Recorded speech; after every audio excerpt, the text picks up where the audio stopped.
Greetings, my name is Stan Prager from the Regarp book blog, www.regarp.com. Today's podcast features my review of To Hell and Back, Europe, 1914 to 1949, by Ian Kershaw. The 125 years of Europe's past that stretched from the French Revolution to the outbreak of World War I, 1789 to 1914, is commonly treated by historians as the era known as the long 19th century.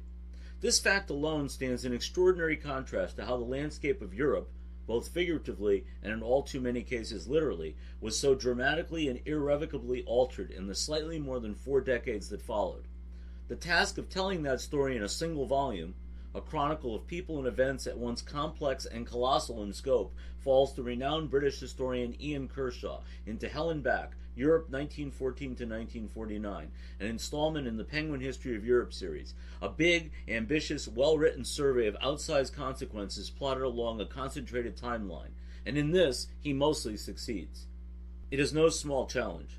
In the style of an old-fashioned narrative history, Kershaw, a scholar regarded in some quarters as one of the foremost experts of Hitler and Nazi Germany, guides the reader through the catastrophe of World War I and the repercussions in its aftermath. The social, economic, and political instabilities of the interwar period that was marked by both great prosperity and financial collapse, as well as by the twin incongruities of a strengthening of the democratic institutions and the birth of fascism. The unimaginably even greater calamity that was World War II, and finally the dawn of the Cold War. That's a tall order, and I have to wonder if Kershaw, despite his credentials, at first hesitated at the assignment of fitting all that into one book rather than several. Given the scope of the material and the confines of just one volume, the author must make a series of determinations as to where to focus, what warrants passing mention and what merits a deeper dive. There's simply too much to detail it all in a bit more than 500 pages. From the start, it is evident that Kershaw made sound decisions. He correctly recognizes that while the aftershocks of the First World War were indeed momentous, reporting the course of the war itself other than a broad outline is unnecessary for this kind of survey. The Second War gets far more attention, and rightly so.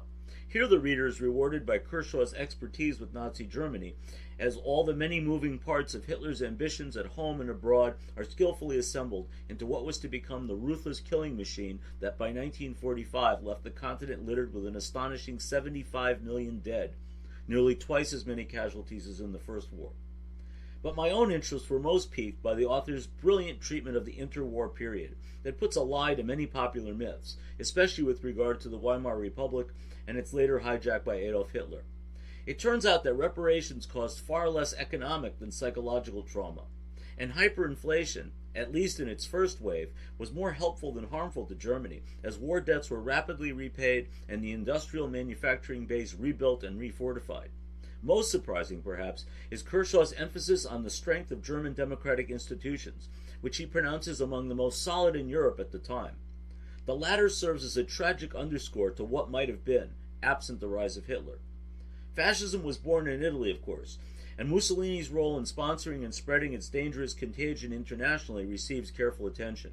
Meanwhile, Stalin was curating his increasingly brutal brand of Soviet totalitarianism.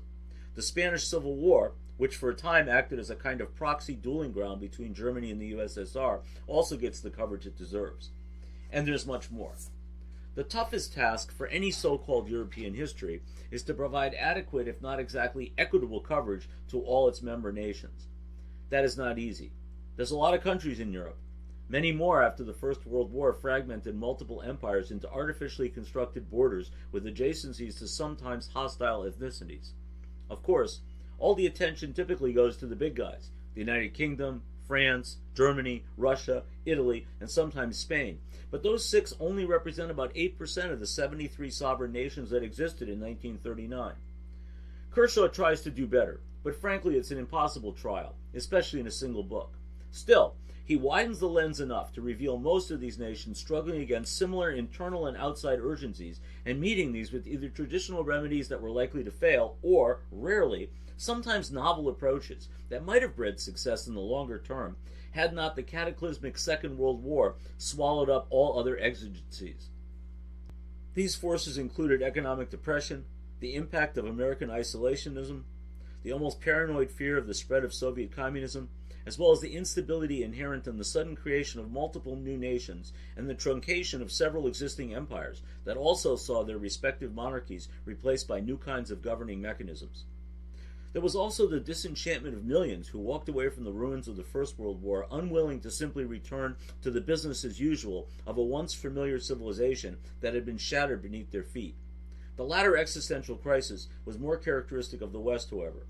In the East, as Kershaw makes clear, there was far more celebration, at least at first, with nation building that saw the tossing off of centuries-old yokes of oppressor states. The course of both wars was also quite different East and West, as were the outcomes. There were few trenches in the East in the First War, and the results of victories and defeats forged new sovereignties. But these lands were ravaged like never before in the Second War, and the years that followed saw them fall victim to a new brand of tyranny under Soviet domination. Academics may gripe that To Hell and Back lacks endnotes, but that was ordained by Penguin editors, not Kershaw. Notes here are likely superfluous anyway, for the most part, because this is a synthesis of existing scholarship rather than groundbreaking new theses. The back matter does include an extensive bibliography, as well as a series of fine maps, something often frustratingly conspicuous in their absence in all too many books of history. Still, I suspect some readers will find something to complain about, if only because the curious mind will want Kershaw to spend more time on a topic of interest that only saw fleeting attention in the narrative. But I resist that. Instead, I have nothing but admiration for an author who is able to competently include so much between two covers while maintaining the reader's interest throughout, and at once dodge the dreaded tedium of a textbook or Wikipedia entry. That is quite the achievement in itself. But there's more.